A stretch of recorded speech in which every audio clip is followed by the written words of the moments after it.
ప్రేమ అన్న పదానికి రెండు అక్షరాలు, కానీ మీరు నాపైన చూపించినటువంటి ప్రేమ అనంతం. నేను సురేష్, మీ ప్రేమకు బానిస. ఓకే, ఇప్పుడు మనం జావా స్క్రిప్ట్లో మాడ్యూల్స్ గురించి నేర్చుకుందాం. అందుకోసం ఒక చిన్న ప్రాజెక్ట్ని క్రియేట్ చేశాను. మాడ్యూల్స్ ఇంపోర్ట్ ఎక్స్పోర్ట్ అని చెప్పేసి index.html ఫైల్ పెట్టాను. అలానే మన యొక్క script.js ఫైల్, అందులో రెండు ఫంక్షన్స్ పెట్టాను అనమాట. ఒకటి వచ్చేసి యాడ్, అలానే సబ్ట్రాక్ట్. ఓకే, ఇప్పుడు ఫర్ ఎగ్జాంపుల్ వీటిని మనం ఉపయోగించుకోవాలనుకోండి, ఏం చేస్తాము? యాడ్ని కాల్ చేయాలనుకుంటే ఫర్ ఎగ్జాంపుల్ యాడ్ ఈ విధంగా పంపిస్తాము. ఓకే, ఆ విధంగా వచ్చినటువంటి రిజల్ట్ని ప్రింట్ చేయాలనుకోనంటే console.log. అంతే కదా. ఒక్కసారి ఈ యొక్క ప్రోగ్రామ్ని రన్ చేస్తున్నాను, క్విక్గా చూసేద్దాం. ఓకే, డెవలపర్ కన్సోల్ని ఓపెన్ చేస్తున్నాను. 10, 20 పంపించామనుకుంటే మనకి 30 అవుట్పుట్ వస్తుంది. ఓకే కదా. సో ఇక్కడ వరకు బాగానే ఉంది. సరే, ఇప్పుడు చూడండి, మీకు ఇంతకు ముందు ఏమని చెప్పాను, మన యొక్క అప్లికేషన్ అనేది పెరుగుతూ వస్తుందని చెప్పాను కదా. అటువంటిప్పుడు మనం ఏం చేసుకుంటాం అనుకోనంటే, మన దగ్గర ఉన్నటువంటి కోడ్ని రీయూజ్ చేసుకోవచ్చు అనమాట. ఇప్పుడు చూడండి, ఫర్ ఎగ్జాంపుల్ ఇదే ఫంక్షనాలిటీని, అంటే ఫ్యూచర్లో ఎప్పుడైనా ఒక 2 నెంబర్లు యాడ్ చేయాలి అన్నప్పుడు ఆ యొక్క స్క్రిప్ట్ ఫైల్లో వేరేగా ఈ విధంగా యాడ్ అన్నటువంటి ఫంక్షన్ని ఉపయోగించకుండా ఈ యొక్క ఫంక్షన్స్ని మనం ఉపయోగించుకోవచ్చు అనమాట. మరి అది ఏ విధంగా చేస్తాము అనుకోనంటే, ఇప్పుడు చూడండి నేను ఏం చేస్తాను తెలుసా? ఈ యొక్క 2 ఫంక్షన్స్ ఉన్నాయి కదా, ఈ యొక్క 2 ఫంక్షన్స్ దేనికి సంబంధించినవి? క్యాలిక్యులేషన్స్, అంటే మ్యాథమెటిక్స్కి సంబంధించింది కదా. నేను సింపుల్గా ఏం చేస్తాను అనుకోనంటే, ఏదో ఒక నేము నేను సింపుల్గా math.js అని ఇచ్చాను అనమాట. మీ ఇష్టం ఏ నేమ్ అని ఇచ్చుకోవచ్చు. ఏం చేస్తాను తెలుసా? ఈ యొక్క ఫంక్షనాలిటీ ఏదైతే ఉందో ఈ రెండింటిని ఇందులో పెడతాను అనమాట. ఓకేనా, మన యొక్క math.jsలో పెట్టాను. సో ఫస్ట్ థింగ్ ఏంటి, ఇక్కడ మనకి ఎర్రర్ వచ్చేస్తుంది. అంతే కదా. ఇక్కడ చూడండి, ఎందుకంటే యాడ్ అనేటువంటి ఫంక్షన్ లేదు, అంతే కదా. అందుకోసం ఇక్కడ మనకి ఎర్రర్ వచ్చింది అనమాట. సరే, ఫస్ట్ థింగ్ ఇది కామెంట్లో పెట్టేశాను. ఇప్పుడు ఏంటి, మనం ఒక వేరే జావా స్క్రిప్ట్ ఫైల్ని క్రియేట్ చేసాం. అందులో 2 ఫంక్షన్స్ ఉన్నాయి. మనం ఏం చేయాలి, ఈ యొక్క 2 ఫంక్షన్స్ని ఈ యొక్క script.js ఫైల్లో ఉపయోగించుకోవాలి. అంతే కదా. ఆ యొక్క ఫంక్షన్ ఇక్కడ ఉపయోగించాలి. మరి అదే విధంగా ఉపయోగిస్తాము అనుకోనంటే, ఇక్కడ నుంచి ఈ యొక్క ఫంక్షన్స్ని మనం ఎక్స్పోర్ట్ చేసుకుంటాం అనమాట. సో అది ఏ విధంగా చేస్తాము అనుకోనంటే, మనం దేన్నైతే ఎక్స్పోర్ట్ చేయాలనుకుంటున్నామో దాని ముందు ఎక్స్పోర్ట్ అని పెట్టేస్తాం అనమాట. సింపుల్, అంతే. ఓకేనా, ఇక్కడ నుండి ఎక్స్పోర్ట్ చేసింది మనం ఎక్కడైతే కావాలనుకుంటున్నామో, ఇక్కడికి మనం కావాలనుకుంటున్నాం కదా, ఇందులో ఇంపోర్ట్ చేసుకుంటాం అనమాట. ఇంపోర్ట్ ఏ విధంగా చేసుకుంటాం అనుకోనంటే, గుర్తుపెట్టుకోండి, మన యొక్క ఫైల్లో టాప్లో ఇది రాసుకుంటాం అనమాట. ఓకే, ఇంపోర్ట్ అని రాసి ఈ విధంగా కర్లీ బ్రాకెట్స్ ఓపెన్ చేస్తాం. ఓపెన్ చేసి ఎందులో నుండి మనం ఇంపోర్ట్ చేయాలనుకుంటున్నామో సో ఫ్రమ్ అని పెడతాము. ఆ తర్వాత ఆ యొక్క ఫైల్ నేమ్ ఇస్తామన్నమాట. ఓకే, ఎక్కడి నుంచి కావాలి? math.js అని ఈ విధంగా ఇస్తామన్నమాట. ఓకేనా, అయితే డైరెక్ట్గా ఈ విధంగా ఇవ్వకూడదు. ఇక్కడ మనం ఒక పాత్ ఇస్తామన్నమాట. ఓకేనా, దాని గురించి కొంచెం పోతే చెప్తాను. బట్ ఈ యొక్క బ్రాకెట్లో మనం ఏం రాస్తాం అనుకోనంటే, మనం దేనినైతే ఇంపోర్ట్ చేయాలనుకుంటున్నామో, ఫస్ట్ మనం దేనిని ఎక్స్పోర్ట్ చేసాము, ఈ యొక్క ఫంక్షన్ని ఎక్స్పోర్ట్ చేసాం కదా. సో ఇప్పుడు దీన్ని నేను ఇంపోర్ట్ చేసుకుందామని అనుకుంటున్నాను అనమాట. అంటే ఈ యొక్క ఫైల్లో ఆ యొక్క ఫంక్షన్ ఉపయోగించుకుందాం అనుకుంటున్నాను కాబట్టి సేమ్ అదే నేమ్ ఇస్తారనమాట. ఓకేనా, అంటే ఇక్కడ మీరు ఏదైతే నేమ్ ఇచ్చారో సేమ్ అదే నేమ్ ఇక్కడ ఇవ్వాలన్నమాట. గుర్తుపెట్టుకోండి. ఓకే, సో ఇప్పుడు ఒక్కసారి దీనిని అన్కామెంట్ చేశాను. ఒకసారి ఇప్పుడు వర్క్ అవుతుందో లేదో చూద్దాం. ఓకే, ఫస్ట్ థింగ్ ఏంటి అనుకోనంటే, cannot use import statement outside a module. అదేంటి మధ్యలో మాడ్యూల్ అని వచ్చిందని మీరు అనుకోవచ్చు అనమాట. ఫస్ట్ అసలు మాడ్యూల్ అంటే ఏమీ లేదు. మనం ఉపయోగిస్తున్నాం చూసారు ఈ యొక్క స్క్రిప్ట్ ఫైల్స్, ఒక్కొక్క స్క్రిప్ట్ ఫైల్ని, అంటే ఒక్కొక్క .js ఫైల్ని నేను మాడ్యూల్ అంటాను అనమాట. సరే, మరి అది మాడ్యూలే కదా, ఎందుకోసం ఇది వర్క్ అవ్వట్లేదు? Cannot use import statements out side the module అంటుంది, అంటే ఇది మాడ్యూల్ కాదు కదా, మరి నువ్వు మాడ్యూల్ అంటున్నావు కదా అని మీరు అనుకోవచ్చు. కొంచెం కన్ఫ్యూజ్ చేశాను కదా మీకు. ఏమీ లేదు, చూడండి, ఇది మన యొక్క index.html, ఇందులో మన యొక్క స్క్రిప్ట్ ఫైల్ని ఉపయోగిస్తున్నాం అనమాట. ఇది స్క్రిప్ట్ ఫైల్. ఈ యొక్క స్క్రిప్ట్ ఫైల్లో మనం ఇంపోర్ట్ అన్నటువంటి స్టేట్మెంట్ని వాడామన్నమాట. ఇక్కడ ఏమంటుంది అనుకోనంటే, మీరు వాడినటువంటి స్క్రిప్ట్ ఫైల్ అనేది మాడ్యూల్ కాదు, మాడ్యూల్ కాకపోతే అందులో మీరు ఇంపోర్ట్ స్టేట్మెంట్ని వాడలేరు అంటుంది అనమాట. అంటే ఫస్ట్ థింగ్ ఏంటి అనుకోనంటే, దీనిని మనం మాడ్యూల్ చేయాలన్నమాట. సో మాడ్యూల్ ఏ విధంగా చేస్తాము అనుకోనంటే, ఇది మన యొక్క స్క్రిప్ట్ ఫైల్ కదా, ఈ యొక్క స్క్రిప్ట్ ఫైల్లోనే కదా మనం ఇంపోర్ట్ అన్నటువంటి స్టేట్మెంట్ని వాడుతున్నాం. ఇప్పుడు దీనిని మాడ్యూల్ చేస్తాను. సో మాడ్యూల్ ఏ విధంగా చేస్తాం అనుకోనంటే, ఇది మన యొక్క స్క్రిప్ట్ ఫైల్. సో ఇక్కడికి వచ్చి దీని యొక్క టైప్ని సెట్ చేస్తాను అనమాట. టైప్ వచ్చేసి మాడ్యూల్ అని పెడతాను. ఇప్పుడు చూసారా, ఇప్పుడు ఏం జరిగింది? Fail to resolve module specifier అంటుంది కదా. ఇక్కడ మీరు చూడండి, రిలేటివ్ రెఫరెన్సెస్ అనేవి ఉండాలన్నమాట. అదే మీకు ఇక్కడ చెప్పాను. ఇక్కడ మీరు చూసుకుంటే చూసారా, ఇక్కడ మనం డైరెక్ట్గా math.js అని వాడకూడదు అనమాట. ఇక్కడ మనం రిలేటివ్ పాత్ని ఇస్తామన్నమాట. ఓకే, సో రిలేటివ్ పాత్ అంటే ఏమీ లేదు, ఇది మన యొక్క script.js ఫైల్. ఈ యొక్క ఫైల్లో మనం ఉన్నాం. మన యొక్క math.js ఫైల్ కూడా సేమ్ అదే ఫోల్డర్లో ఉందన్నమాట. అంటే కరెంట్ డైరెక్టరీలో ఉందని అర్థం అనమాట. సో కరెంట్ డైరెక్టరీని రిప్రజెంట్ చేయడానికి కోసం మనం ఈ విధంగా ఇచ్చుకుంటాం అనమాట. ఇక్కడ చూసారా, .// ఉంది కదా, ఆ విధంగా ఇచ్చుకుంటాం అనమాట. సో .// అంటే దాని అర్థం ఏంటి, నా యొక్క కరెంట్ డైరెక్టరీలో లేదా నా యొక్క కరెంట్ ఫోల్డర్లో ఈ యొక్క ఫైల్ రెఫర్ చేస్తున్నానని అర్థం అనమాట. ఓకే, ఒక్కసారి ప్రోగ్రామ్ సేవ్ చేశాను. ఇప్పుడు చూసారా, వర్క్ అయ్యింది.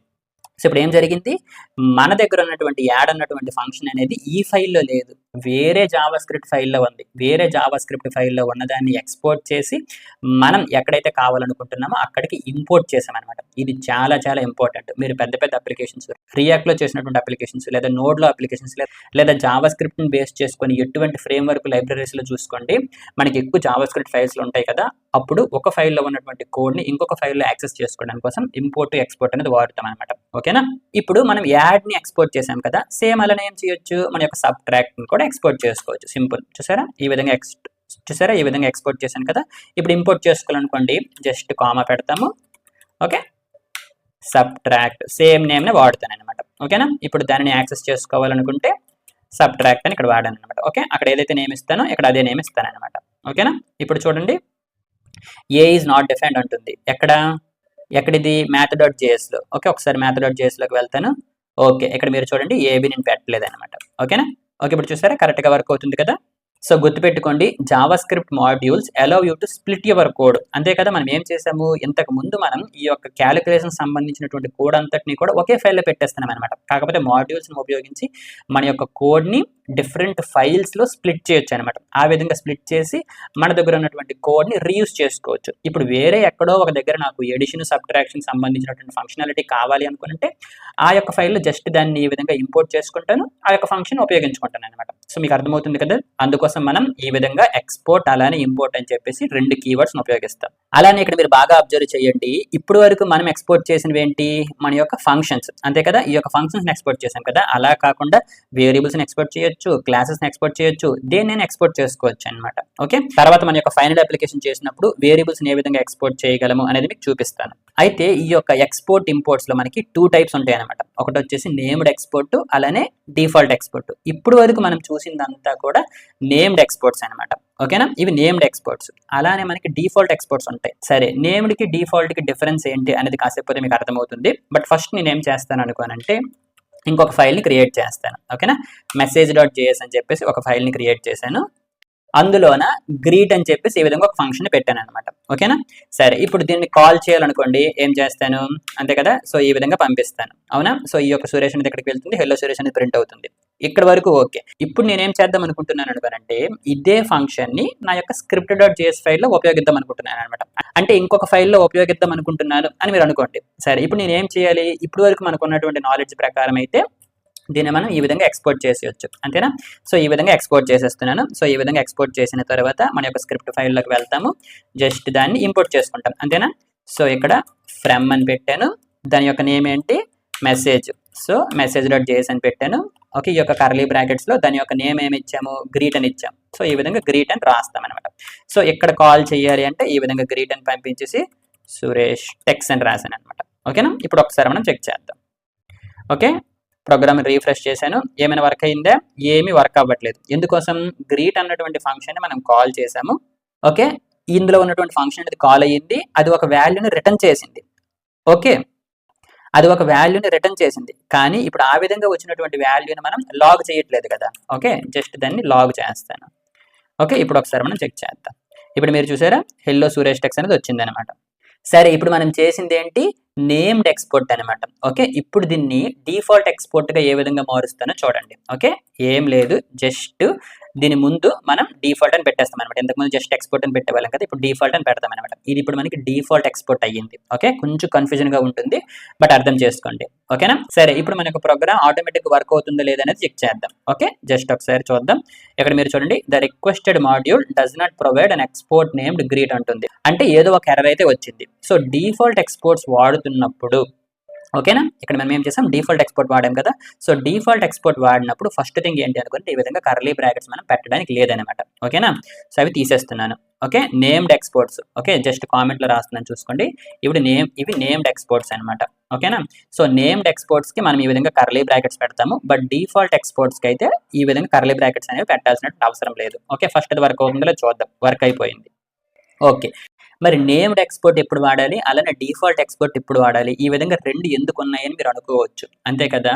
గుర్తుపెట్టుకోండి, డిఫాల్ట్ ఎక్స్పోర్ట్స్ అనేవి they are meant for main functionality అనమాట. అంటే ఒక జావా స్క్రిప్ట్ ఫైల్ తీసుకున్నారు అనుకోండి, లేదా జావా స్క్రిప్ట్ ఫైల్నే ఒక మాడ్యూల్ అంటామని చెప్పాను కదా, ఒక మాడ్యూల్ని తీసుకోండి. ఆ యొక్క మాడ్యూల్లో ఒక మెయిన్ ఫంక్షనాలిటీని మీరు పెడుతున్నప్పుడు ఒక మెయిన్ ఫంక్షనాలిటీ ఉంది అని అనుకుంటే దానిని మనం డిఫాల్ట్ ఎక్స్పోర్ట్ చేస్తామన్నమాట. ఓకేనా? అంటే మోస్ట్ ఇంపార్టెంట్ అయినటువంటి ఫంక్షన్స్ని క్లాసెస్ని ఒక మాడ్యూల్లో పెట్టుకొని వాటిని డిఫాల్ట్ ఎక్స్పోర్ట్ చేస్తామన్నమాట. సరే ఇదంతా ఎందుకు, నేమ్డ్ ఎక్స్పోర్టే చేసేయచ్చు కదని మీరు అనుకోవచ్చు అనమాట. గుర్తుపెట్టుకోండి, మనం డిఫాల్ట్ ఎక్స్పోర్ట్స్ ఉపయోగించామనుకోండి ఒక ఫైల్లో అంటే ఒక మాడ్యూల్లో ఒక డిఫాల్ట్ ఎక్స్పోర్ట్ని మనం పెట్టగలం అనమాట. ఓకే, ఇప్పుడు మీరు చూడండి message.jsలో ఒక డిఫాల్ట్ ఎక్స్పోర్ట్ని పెట్టాను అంతే కదా. ఇప్పుడు ఇంకొక డిఫాల్ట్ ఎక్స్పోర్ట్ పెట్టడానికి నాకు అవ్వదనమాట. ఓకే, ఇప్పుడు చూడండి ఫర్ ఎగ్జాంపుల్ మై డీటెయిల్స్ అని చెప్పేసి ఒకటి ఈ విధంగా రాశాను అనమాట. ఓకేనా, జస్ట్ ఇందులో ఓకే console.log మై డీటెయిల్స్ అని రాశాను. ఓకేనా, ఇది రీఫ్రెష్ చేశాను. ఓకే చూడండి, రీఫ్రెష్ చేసిన వెంటనే ఫస్ట్ థింగ్ మీకు ఇక్కడ ఎర్రర్ చూపించేస్తుంది. ఓకే, ఇక్కడ మీరు చూసారా ప్రెటియర్ అనేది రెడ్ కలర్లోకి వెళ్ళింది. అలానే ఇక్కడ మీరు చూసుకుంటే ఇది మన యొక్క జావా స్క్రిప్ట్. ఇక్కడ హావర్ చేస్తే ఓకే, ఇక్కడ మీకు హావర్ చేస్తే ఓకే జస్ట్ చూడండి ఇది కూడా చూసారా ప్రెటియర్ వ్యూ లాగ్స్లోకి వెళ్తున్నాను. ఓకే, ఇక్కడ మీరు బాగా అబ్జర్వ్ చేయొచ్చు. జస్ట్ దీన్ని పైకి తీసుకెళ్తున్నాను. ఓకే, ఇక్కడ మీరు చూడండి.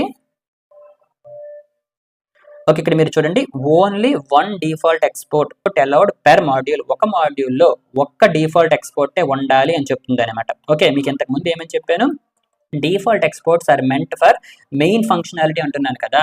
సో గుర్తుపెట్టుకోండి, మీరు ఎప్పుడైనా ఒక మాడ్యూల్ నుంచి ఒక మెయిన్ ఫంక్షనాలిటీని ఎక్స్పోజ్ చేయాలనుకుంటున్నారు అనుకోండి, మనం డిఫాల్ట్ ఎక్స్పోర్ట్స్ని వాడుతాము. అలానే ఆ యొక్క ఫంక్షనాలిటీ అనేది మెయిన్ ఇంపార్టెంట్ అని చెప్పాను కదా, అందుకోసమే ఒక ఫైల్లో ఒక డిఫాల్ట్ ఎక్స్పోర్టే మనకు ఉండాలి అని మొదట్లో వాళ్ళు నిర్ణయించుకున్నారనమాట. ఓకేనా, అది ఫస్ట్ పాయింట్ గుర్తుపెట్టుకోండి. ఒక జేఎస్ ఫైల్లో లేదా ఒక మాడ్యూల్లో ఒకే డిఫాల్ట్ ఎక్స్పోర్ట్ అనేది ఉండాలన్నమాట. ఓకే, కానీ ఒక మాడ్యూల్లో లేదా ఒక ఫైల్లో ఎన్ని నేమ్డ్ ఎక్స్పోర్ట్స్ అయినా ఉండొచ్చు అనమాట. ఇక్కడ చూసారా 2 నేమ్డ్ ఎక్స్పోర్ట్స్ వాడాను అనమాట. సో ప్రాబ్లం ఏమి రాలేదు కదా. సో ఈ యొక్క డిఫరెన్స్ మీరు గుర్తుపెట్టుకోండి, ఒక మాడ్యూల్లో ఎన్ని నేమ్డ్ ఎక్స్పోర్ట్స్ అయినా ఉండొచ్చు, కానీ ఒక్క డిఫాల్ట్ ఎక్స్పోర్ట్ మాత్రమే ఉండాలన్నమాట. అయితే ఒకే ఫైల్లో నేమ్డ్ ఎక్స్పోర్ట్స్ అలానే డిఫాల్ట్ ఎక్స్పోర్ట్స్ ఉండొచ్చు అనుకోండి, ఉండొచ్చు అనమాట. ఇప్పుడు చూడండి నేను ఈ విధంగా రాస్తాను, ఎక్స్పోర్ట్ ఫర్ ఎగ్జాంపుల్ ఫంక్షన్ అని రాశాను, చెక్కింగ్ అని రాశాను, జస్ట్ లైక్ దట్ అనమాట, జస్ట్ మీకోసం అనమాట. ఓకేనా, చూసారా ఎటువంటి ఎర్రర్ ఏమి నాకు రాలేదు అనమాట. సో ఒక మాడ్యూల్లో మన యొక్క నేమ్డ్ ఎక్స్పోర్ట్స్ అనేవి ఎన్నైనా ఉండొచ్చు, కానీ డిఫాల్ట్ ఎక్స్పోర్ట్ మాత్రం కేవలం ఒక్కటే ఉండాలన్నమాట. అది మీరు గుర్తుపెట్టుకుంటారు. అలానే డిఫాల్ట్ ఎక్స్పోర్ట్స్ కి ఒక ప్రత్యేకత ఉందన్నమాట. డిఫాల్ట్ ఎక్స్పోర్ట్స్ ఏంటి, ఒక మాడ్యూల్లో కేవలం ఒకటే ఉంటాయి కదా. అంటే ఇప్పుడు ఈ యొక్క మెసేజ్ అనేటువంటి మాడ్యూల్లో ఓకే ఇందులో మనకి ఒకే డిఫాల్ట్ ఎక్స్పోర్ట్ ఉంది, గ్రీట్ అని చెప్పేసి. సో కాబట్టి దీనిని మనం గ్రీట్ అని వాడాల్సినటువంటి అవసరం లేదన్నమాట. మీకు ఇష్టం వచ్చినటువంటి నేమ్ ఇచ్చుకోవచ్చు. ఇప్పుడు చూడండి ఫర్ ఎగ్జాంపుల్ నేను మెసేజ్ అని ఇచ్చాను అనమాట. మన ఇష్టం, మీకు ఇష్టం వచ్చినటువంటి నేమ్ ఇచ్చుకోవచ్చు అనమాట. ఎందుకోసం అనుకోనంటే ఒక మాడ్యూల్లో ఒక్క డిఫాల్ట్ ఎక్స్పోర్టే ఉంటుంది కదా. సో నేను ఇప్పుడు ఏం చేశాను, దానిని ఈ విధంగా రీనేమ్ చేశాను కదా, దాన్ని ఇక్కడ ఉపయోగించుకోవచ్చు అనమాట. సో గ్రీట్ బదులు ఇప్పుడు నేను మెసేజ్ అని ఉపయోగించుకోవచ్చు అనమాట. చూసారా వర్క్ అవుతుంది అనమాట, ప్రాబ్లం ఏమీ లేదు. ఓకే, అయితే మరి మన యొక్క నేమ్డ్ ఎక్స్పోర్ట్స్ కి రీనేమ్ చేయలేమా అని మీరు అనుకోవచ్చు. చెయ్యగలం అనమాట. అంటే ఏం లేదు, సింపుల్. ఈ యొక్క నేమ్ ఇచ్చాం కదా, ఈ యొక్క నేమ్ అయితే తప్పకుండా సేమ్ ఇవ్వాలి. దాని పక్కన మీరు ఏదైతే రీనేమ్ చేయాలనుకుంటున్నారో ఈ విధంగా యాజ్ అని పెడతారు. యాజ్ అని పెట్టేసి ఫర్ ఎగ్జాంపుల్ కొత్త నేమ్ ఏదైతే ఇవ్వాలనుకుంటున్నారో, ఒకవేళ సమ్మన్ ఇద్దాం అనుకున్నారు అనుకోండి, ఈ విధంగా ఇస్తారనమాట. సో ఇప్పుడు ఏం చేస్తారు, ఈ యొక్క యాడ్ బదులు ఏం చేస్తారు, సింపుల్ గా సమ్మన్ రాసుకుంటారు అనమాట. జస్ట్ దీన్ని కామెంట్ చేశాను. ఓకే, సో ఇక్కడ నేను ఏం చేస్తాను తెలిసి ఇప్పుడు సమ్మన్ వాడుతాను అనమాట. ఓకేనా, ఇప్పుడు చూడండి చూసారా వర్క్ అవుతుంది అనమాట. సో నేమ్డ్ ఎక్స్పోర్ట్స్ ని మనం రీనేమ్ చేసుకోవచ్చు, డిఫాల్ట్ ఎక్స్పోర్ట్స్ ని కూడా రీనేమ్ చేసుకోవచ్చు. డిఫాల్ట్ ఎక్స్పోర్ట్స్ కి అయితే ఒక్కటే ఉంటుంది కాబట్టి డైరెక్ట్ గా చేసేయచ్చు. అలా కాకుండా నేమ్డ్ ఎక్స్పోర్ట్స్ చేయాలనుకోనంటే యాజ్ అన్నటువంటి యొక్క కీవర్డ్ ఉపయోగించుకుంటాం అనమాట. ఓకేనా, అలానే ఇప్పుడు ఈ యొక్క సబ్ట్రాక్ట్ ఉందా, దాన్ని రీనేమ్ చేసుకోవాలనుకోనండి. ఇప్పుడు చూడండి ఫర్ ఎగ్జాంపుల్ మైనస్ అని రాద్దాం. ఓకే, జస్ట్ మామూలుగా. సో దానికి ఇక్కడ సబ్ట్రాక్ట్ బదులు మైనస్ అని వాడుకోవచ్చు. చూసారా వర్క్ అవుతుంది అనమాట.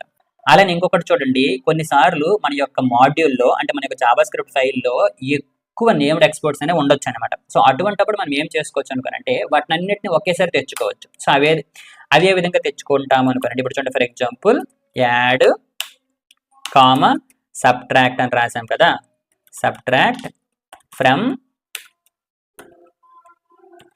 math.js రాసాం కదా. సో ఈ యొక్క టాప్ లో కామెంట్ లో పెట్టాము. సో ఇప్పుడు ఏం చేసాము, ఇందులో ఉన్నటువంటివి ఈ రెండింటిని ఈ విధంగా మనం ఇంపోర్ట్ చేసాం కదా. ఇక్కడ మనం ఏం చేయొచ్చు అనుకోనంటే ఈ విధంగా రాయకుండా సింపుల్ గా మనం స్టార్ అని పెట్టుకుంటాం అనమాట. ఓకేనా, స్టార్ అని పెట్టుకొని యాజ్ అని పెట్టి దానికి ఒక నేమ్ ఇస్తాం అనమాట. ఇప్పుడు చూడండి ఫర్ ఎగ్జాంపుల్ మ్యాథ్ అని ఇచ్చాను. ఓకే, లేదా మ్యాథ్స్ అని ఇచ్చాను, లేదా క్యాలిక్యులేషన్స్, లేదా ఆపరేషన్స్, మీ ఇష్టం ఏదో ఒక నేమ్ ఇచ్చుకుంటారు అనమాట. ఇప్పుడు ఏం జరుగుతుంది అనుకుంటే ఈ యొక్క మ్యాథ్.js అన్నటువంటి మాడ్యూల్లో ఉన్నటువంటి అన్ని నేమ్డ్ ఎక్స్పోర్ట్స్ అన్ని వచ్చేస్తాయి అనమాట.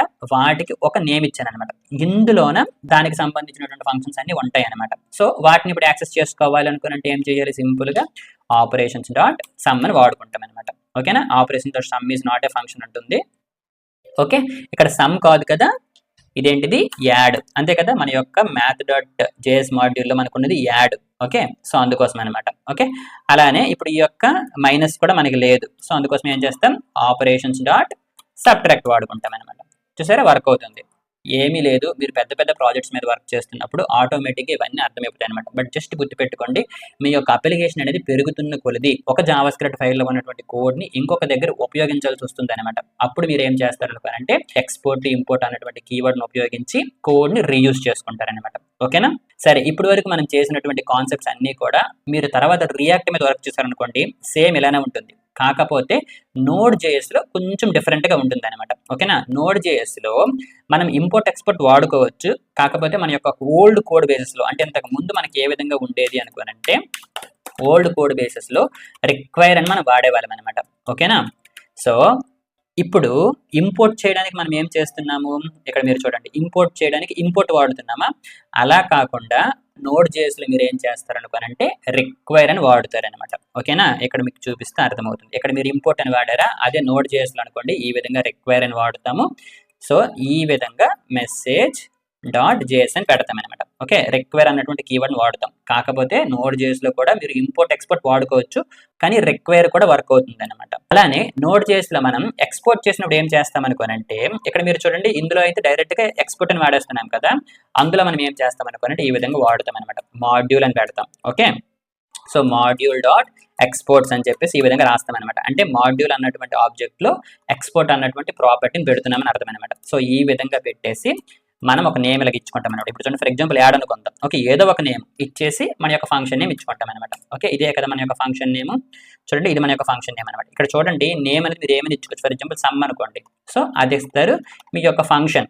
ఓకే, ఇదే కదా ఫంక్షన్, ఈ యొక్క ఫంక్షన్ ఇచ్చారనమాట. అలానే ఇప్పుడు చూడండి, for example subtract, for example minus అనుకుందాం. ఓకే, సబ్ట్రాక్ట్ అని ఇచ్చారనమాట. సో ఈ విధంగా ఎక్స్పోర్ట్ చేసినవి ఇంపోర్ట్ చేసుకోవడానికి కోసం ఈ విధంగా రిక్వైర్ వాడుకుంటారు అనమాట. ఓకేనా, మీరు Node.js చేసినప్పుడు మీరు కన్ఫ్యూజ్ అవ్వకూడదని చెప్పేసి మీకు ఇది చెప్పాను అనమాట. గుర్తుపెట్టుకోండి, రియాక్ట్ చేసి మీద వర్క్ చేసినప్పుడు ఇంపోర్ట్ ఎక్స్పోర్ట్ అనేది ఈ విధంగా వాడతాం. Node.js లో కూడా మీరు ఇంపోర్ట్ ఎక్స్పోర్ట్ వాడుకోవచ్చు. Node.js లో ఇంపోర్ట్ ఎక్స్పోర్ట్ వాడాలి అనుకుంటే మీ యొక్క Node.js ప్రాజెక్ట్ లో package.json ఫైల్లో టైప్ మాడ్యూల్ అని చెప్పేసి ఈ విధంగా ఒక ప్రాపర్టీ పెట్టుకుంటాం అనమాట. ఆ విధంగా పెట్టుకున్న తర్వాత మీ యొక్క ప్రాజెక్ట్ లో ఇంపోర్ట్ ఎక్స్పోర్ట్ అనేది వాడుకోవచ్చు అనమాట. ఓకేనా, సరే. ఫైనల్ గా ఒక విషయం గుర్తుపెట్టుకోండి, ఇప్పుడు ఈ యొక్క స్క్రిప్ట్ ఫైల్ నేను ఏం చేశాను, ఒక మాడ్యూల్ గా చేసేసాను, అంతే కదా. అయితే మన యొక్క మాడ్యూల్స్ లో యూజ్ స్ట్రిక్ట్ అని వేరేగా వాడాల్సినటువంటి అవసరం లేదనమాట. ఇంతకుముందు మీకు గుర్తుందా, ఈ విధంగా నేను యూజ్ స్ట్రిక్ట్ అని వాడేవాడిని కదా, ఇది మనకి అవసరం లేదనమాట. ఎందుకోసం అనుకోనంటే మాడ్యూల్స్ బై డిఫాల్ట్ గా స్ట్రిక్ట్ ఫంక్షనాలిటీని ఫాలో అవుతాయి అనమాట. ఓకేనా, అది ఫైనల్ గా గుర్తుపెట్టుకోండి. సరే, ఇప్పుడు మన యొక్క ఫైనల్ ప్రాజెక్ట్ ని పూర్తిగా కంప్లీట్ చేసేద్దాం.